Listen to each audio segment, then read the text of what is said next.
성경 통독을 위한 주제 강의. 오늘은 빌립보서, 골로새서 먼저 살펴보고요. 오늘 히브리서까지 같이 살펴보려고 합니다. 먼저 빌립보 교회의 상황을 잠깐 볼 필요가 있죠. 이 기쁨의 서신이라 이렇게 불려진 이 빌립보 교회는, 빌립보 서신은 사실은 이제 옥중 서신이죠. 옥에 갇혀서 죽음을 목도하는 이런 상황 속에서 쓴 편지다라고 하는 것이죠. 우리가 이 빌립보서를 기쁨의 서신이라고 말하는 이유는 기뻐하라라는 이 고백과 권면이 참 많이 나와요. 근데 상황을 보면 이스라엘 가이사랴 그 지하 감옥에서, 그 가이사랴 지하 감옥, 거기에서 2년 동안 갇혀 있는 상황에서 쓴 편지인데, 이 상황에서는 어떻게 될지 모르는 상황이거든요. 그런데 거기에서 사도 바울은 기뻐하라 라는 이야기를 정말 많이 합니다. 고난에 처할 때 두려워하지 않는 것, 이것은 소극적인 대응이죠. 그것도 대단한 거죠. 그런데 기뻐해라, 기뻐하는 것은 더 적극적인 것입니다. 그래서 사도 바울은 우리가 고난이 임했을 때 이 두려워하지 않는 소극적인 방법보다 그 두려움을 뛰어넘는 기쁨, 어떻게 보면 우리가 이 고난을 우리가 받는 것, 이것은 우리가 이 믿음이라고 하는 것을 다시 보게 하거든요. 믿음은 뭐냐?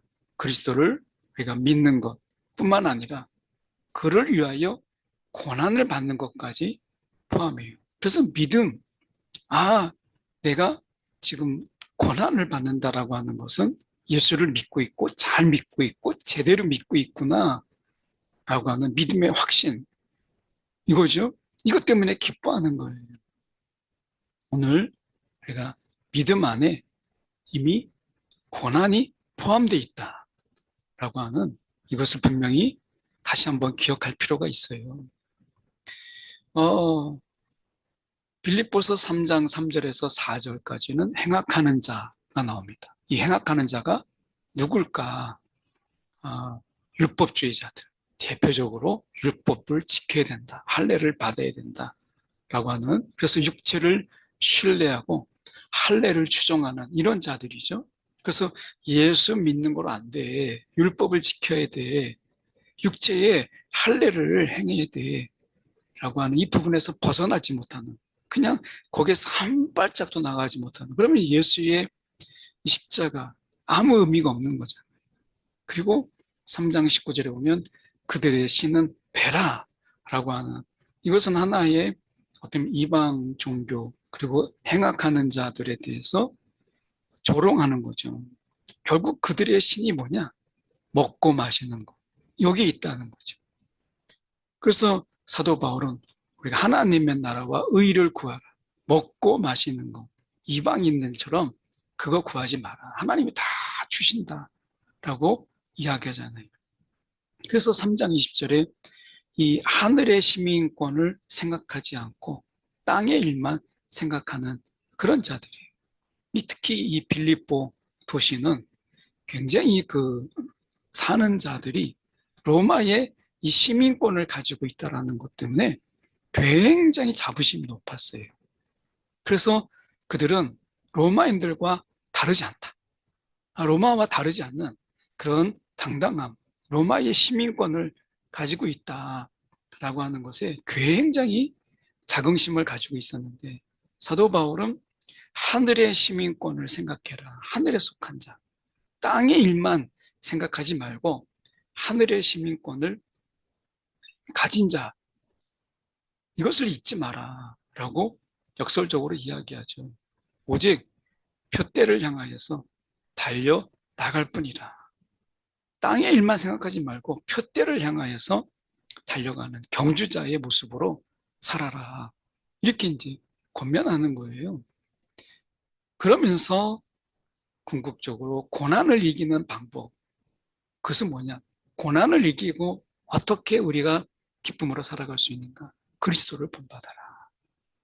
그래서 그리스도를 기억하고 그리스도의 마음을 품으라. 2장 5절에. 그래서 예수 그리스도의 일과 하나님의 일을 대조시켜요. 예수 그리스도의 일이라고 하는 것은 낮아짐이에요.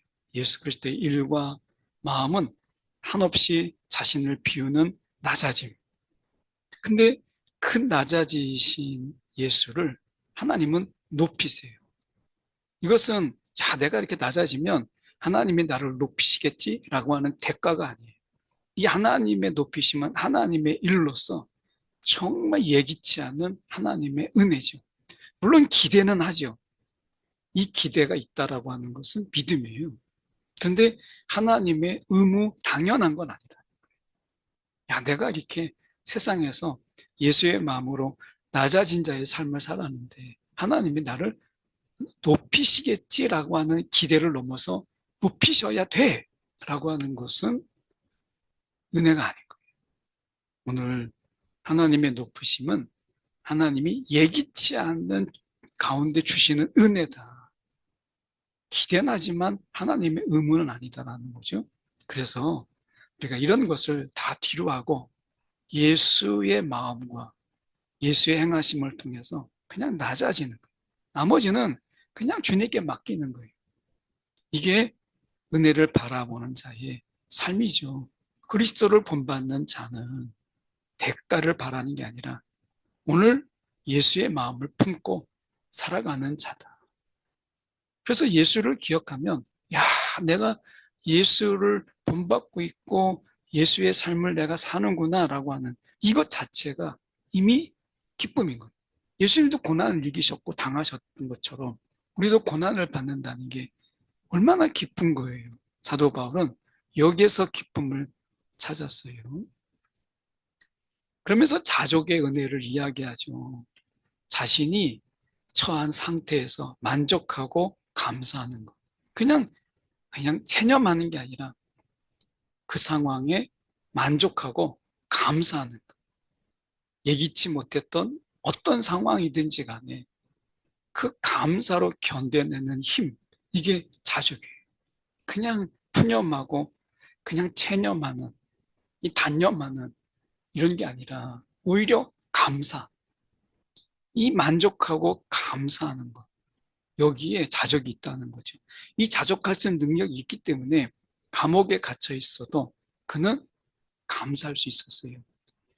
고난은요, 주 안에서의 기쁨을 결코 꺾지 못한다. 이게 자족할 수 있는 능력, 하나님이 주신 능력이죠. 어떤 고난이 있어도 주 안에서의 기쁨을 꺾지 못한다. 이것이 오늘 주님을 바라보는 자의 능력이라는 것. 하나님이 주시는 능력이죠. 고난, 우리가 그 속에서 겨우겨우 견뎌내는 게 아니라 고난 속에서 기쁨을 발견하고 그 기쁨이 꺾이지 않는 그 감사로 이어지는 이러한 삶. 이것을 빌립보서에서 이야기해요. 오늘도 우리의 삶이 만만치 않죠? 우리 마음대로 안 되죠? 그런데도 불구하고 주 안에서 우리 가운데 베푸시는 그 기쁨, 만족, 이것으로 인해서 감사하는 우리의 마음을 꺾지 못한다 라고 하는 것을 기억하는 저와 여러분 되기 원합니다. 골로새서로 넘어갑니다. 골로새 교회의 상황을 먼저 말씀드려보면 골로새 교회는 사도 바울이 세운 교회가 아니죠. 아마도 에바브라에게서 복음을 배운 그런 자들이 이제 교회를 이룬 거예요. 그런데 이 믿음을 흔드는 자들이 꼭 있잖아요. 믿음을 흔드는 자들이 있었어요. 그들을 이야기할 때 2장 8절에 보면 철학과 헛된 속임수, 특히 이 헛된 속임수를 보면 할례를 강요하고 유대적인 절기를 지켜야 된다. 정결법을 지켜야 된다. 특히 지금 시대에 보면 하나님의 교회라고 하는 이단을 보면 유월절을 지켜야 된다. 유월절을 지키지 않으면 불법을 행하는 자들이다. 이렇게 지금도 이야기하잖아요. 당시에도 마찬가지였어요. 할례를 강요하고 유대적인 절기를 강조하고 정결법 이것을 강조하는 거예요. 그리고 천사 숭배, 그리고 종교 혼합주의자들, 다신론에 의한 종교 혼합주의자들, 이런 것들, 또 거기에다가 쾌락주의, 영으로 구원을 받았으니까 이제 육신적인 삶은 무의미하기 때문에 죄를 지어도 된다라고 하는 이러한 쾌락주의, 이것도 굉장히 우리가 이방적인 영지주의자인데 굉장히 무서운 거죠. 또 반대로 극단적으로 금욕주의, 금욕과 절제를 추구해요. 얼핏 보면 괜찮아 보이잖아요. 근데 이 금욕주의와 쾌락주의는 결국에는 연결돼요. 결국에는 금욕주의라고 하는 것은 자기 공로, 그리고 자기의 공로로 인해서 의로워지는 이런 부분이기 때문에 결국에는 쾌락주의나 금욕주의는 자기 중심의 삶이에요. 이게 결국 연결되는 거죠. 이런 부분에서 당시에 믿음을 흔드는 그런 자들이 교회 안에 들어왔고, 그리고 그리스도인들을 흔들었어요. 이에 대해서 사도 바울은 만물 위에 계신 분을 소개합니다. 육을 비하하고 초월적인 영들을 달래므로써 영들의 분노를 가라앉혀 자신들이 보호받을 수 있다라고 하는 이 믿음, 이것이 당시에 이런 거짓, 철학 이런 것들 속에 있었어요. 그래서 육을 비하하고 초월적인 영들, 뭐 천사들 대표적이죠. 그래서 그들의 분노를 가라앉혀서 자신들이 보호받을 수 있다는, 이게 종교적인 아주 색채가 똑같잖아요. 종교의 바닥을 보면 결국엔 그 영들을 달램으로 인해서 그들의 분노를 가라앉히는 것. 그래서 내가 화를 당하지 않는 것. 이거죠. 복보다도 저주를 두려워하는. 이것이 종교의 바닥에 있어요. 이들도 마찬가지였어요. 초월적인 능력을 강조하는 적대자들에게 대응하는 그런 방법은 뭐냐?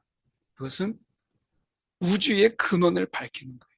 우주의 근원을 알지 못하니까 이런 초월적인 존재들, 또 육이라고 하는 이런 부분 속에서 창조의 원리를 알지 못하니까, 그래서 우주적인 근원을 밝히자. 그래서 이야기하는 것이 예수 그리스도가 만물보다 먼저 있었고 만물 위에 있었고 만물 안에 계신 분이다.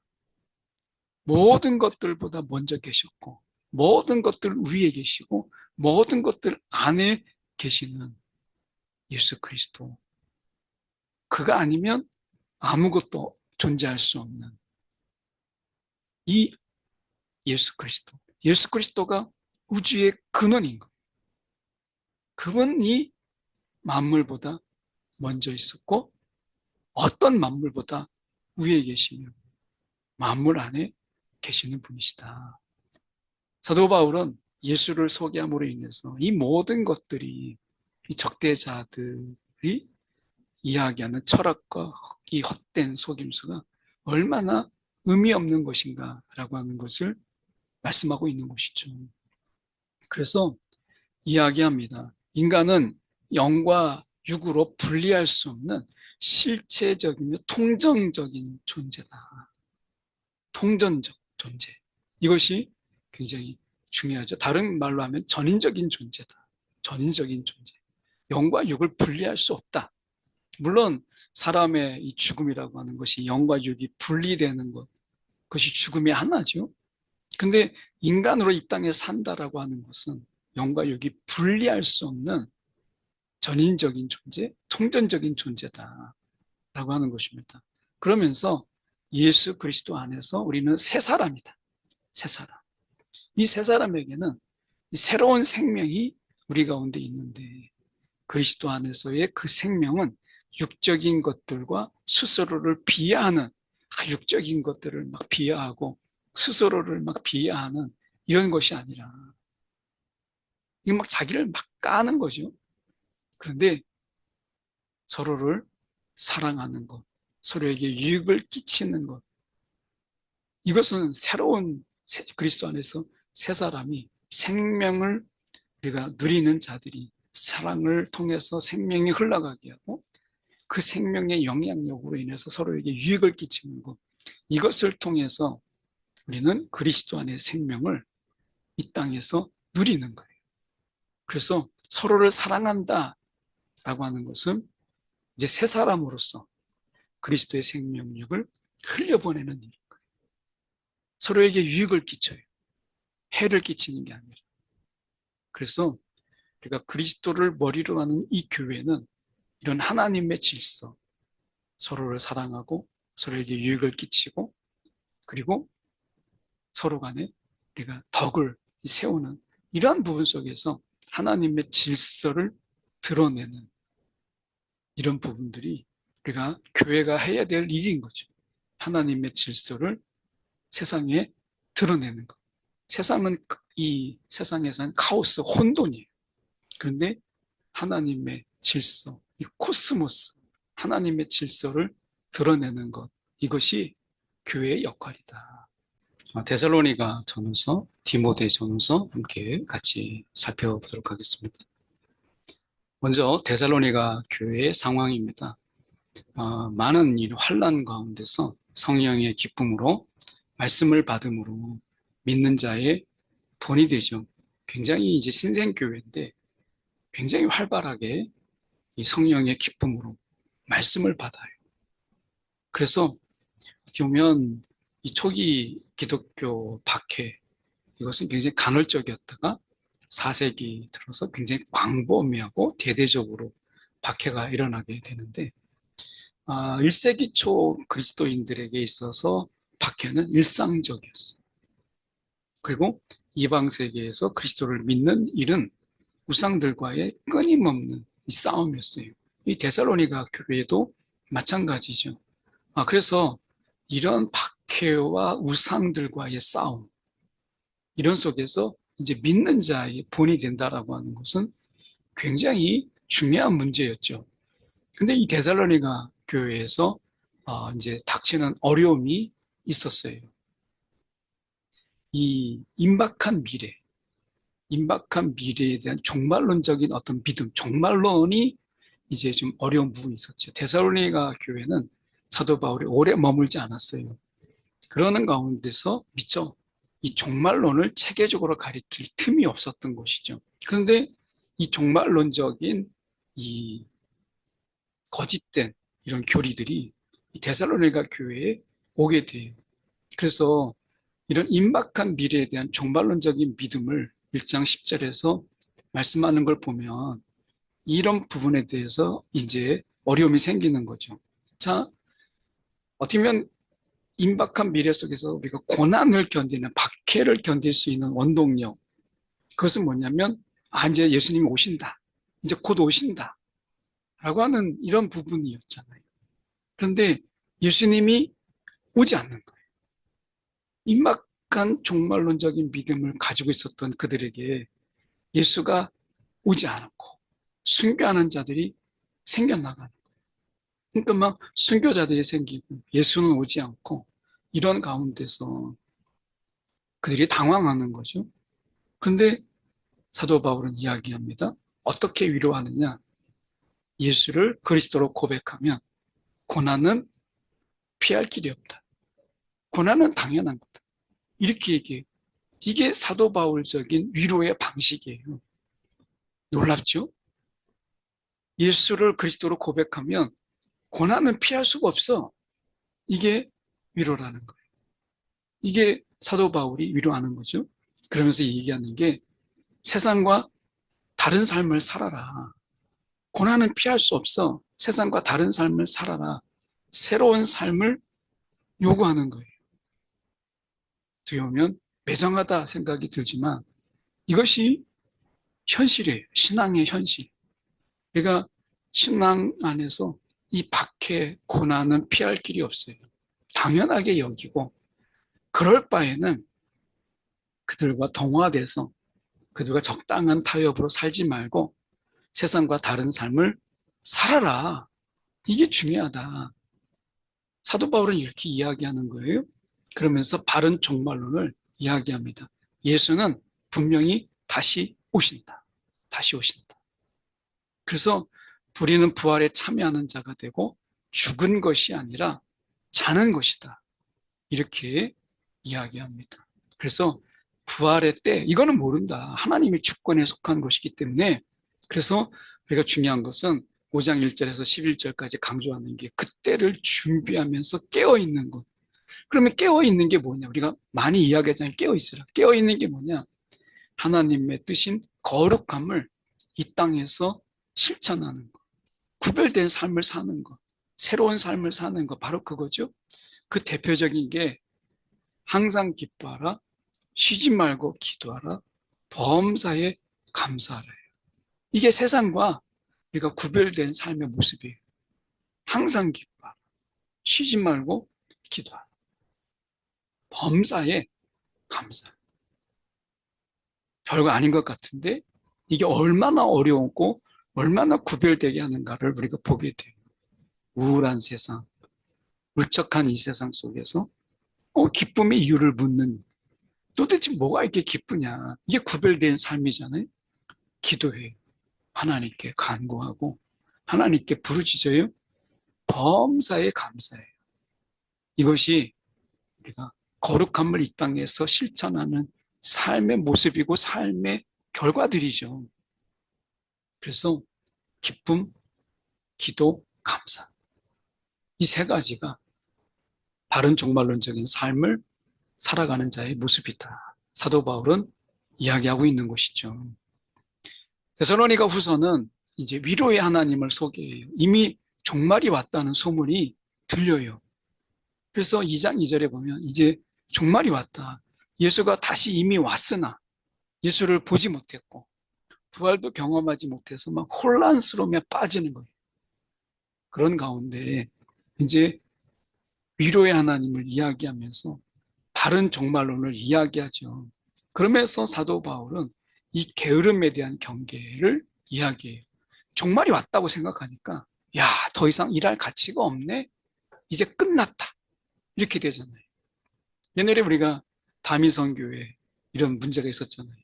그러니까 어떻게 직장도 그만두고 막 수많은 이혼들이 있었고 그랬잖아요. 이미 끝났는데 뭐 일은 해서 뭐해? 이렇게 되는 거겠죠.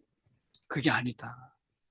어떻게 보면 게으름에 대한 이 경계를 하면서 주님의 오심을 우리가 기다리면서 이미 오지 않았다. 이건 잘못된 종말론이다라고 이야기하면서 어떤 상황이든지 이 서로 기도해 주는 것이 필요한데 이게 정말 믿는 자의 모습이다.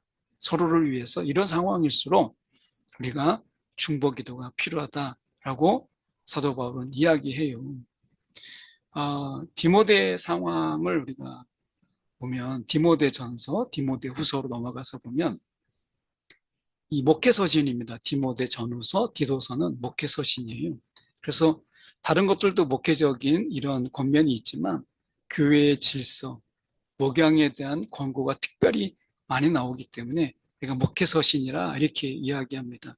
디모데에게 그리고 디도에게 보내는 거잖아요. 이 세 편지는 공교롭게도 신약성경 중에서 가장 늦게 쓰인 것으로 보여져요. 이 거짓 교훈과 바른 교훈을 비교하죠. 디모데전서 1장 3절에서 20절까지 말씀을 보면 그래요. 특히 율법주의, 영지주의 이런 것이 계속 그 시대의 교회를 괴롭혔죠. 결국에는 이러한 거짓 교훈과 바른 교훈을 우리가 위해서, 바른 교훈을 위해서 직분자들을 잘 세우는 거예요. 바른 교훈이 필요하니까 직분자들을 세우고 대항할 힘을 키우는 거예요. 이를 위해서는 중요한 게 지도자의 경건. 이 경건을 특히 디모데 전서에서 강조하죠. 디모데 후서에서는 이 믿음의 선한 싸움을 강조합니다. 그래서 고난이 주는 유익을 보게 해요. 병사로서 무장되게 하잖아요. 2장 1절에서 13절까지 말씀해 보면 고난의 유익이 있다는 거예요. 그리고 깨끗함을 유지해라. 결국 하나님이 쓰시는 것은 깨끗한 자다. 물론 그릇의 질 차이가 있지만 중요한 것은 깨끗합니다. 그래서 귀 쓰는 자가 되라. 쓰임 받는 자가 되라. 디모데후서에서 거의 사도 바울의 유언 같은 서신이거든요. 그렇게 강조합니다. 그리고 4장 7절에서 8절까지는 위대한 승리가가 나와요. 굉장히 웅장하죠. 마지막 때만을 바라보면서 숱한 고난을 견뎌낸 이 사람의 승리, 이 모습이 그대로 고스란히 담겨져 있어요. 고난의 길에서 복음을 잊어버리지 않도록 하는 이 방법, 이것은 하나님의 궁극적인 승리에 대한 믿음, 결국에는 믿음이죠. 주님께서 말씀하셨어요. 내가 다시 올 때 믿음을 보겠느냐. 어떤 믿음? 승리에 대한 믿음. 하나님의 궁극적인 승리에 대한 이 믿음이 이 시대에 우리 가운데에 필요하다라고 하는 것을 사도 바울은 이야기하고 있는 것입니다.